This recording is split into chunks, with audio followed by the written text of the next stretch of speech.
Welcome everyone to today's story from him. As the sun rises over the hills of Galilee, the small village of Cana awakens in peace.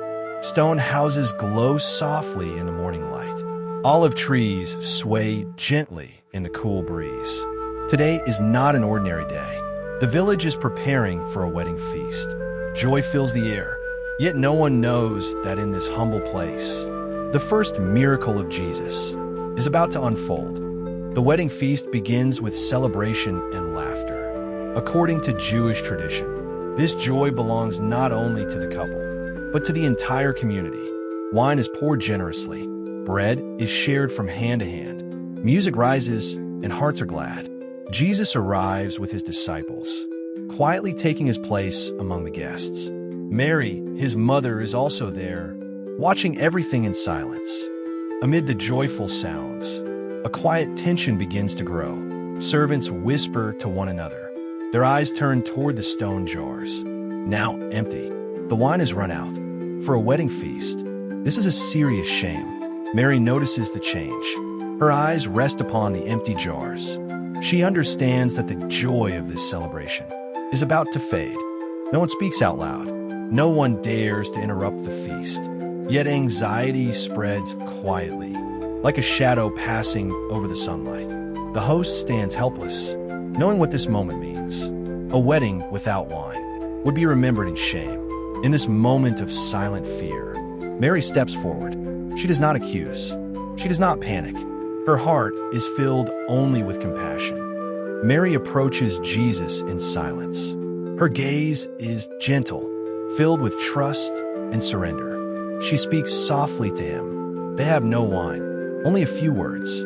Yet within them lies a mother's care and a deep concern for human joy. Mary does not ask for a miracle.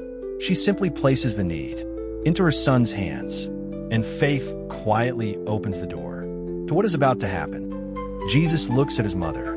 In his eyes is understanding and the weight of God's greater plan. He replies gently, "My hour has not yet come." It is not a refusal, but a reminder that everything unfolds in God's time. Mary does not argue. She does not question.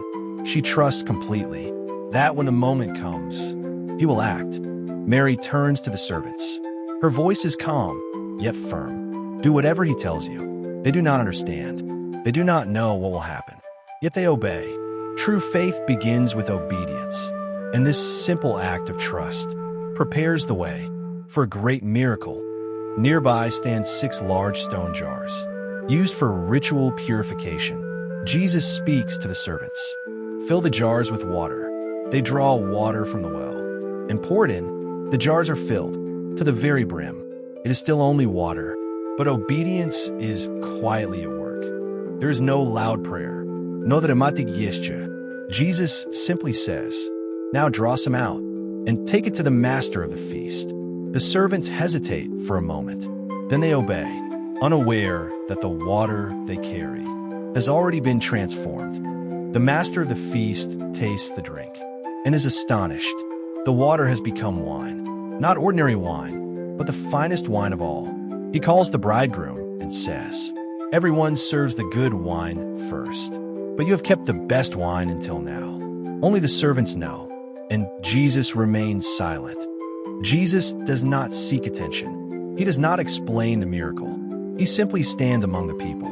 But his disciples see, they understand, and in that moment, their faith in him is born. This first sign reveals his glory, and hearts begin to follow him. The wedding feast at Cana has ended, but its message remains. When joy runs dry in your life, when hope feels like ordinary water, remember Cana. Jesus is still present. He could transform the ordinary into grace beyond measure. All he asks is this: trust him and do whatever he tells you. Thank you for listening to my short story. If you enjoyed it, please like and subscribe. Thank you, and see you in the next video.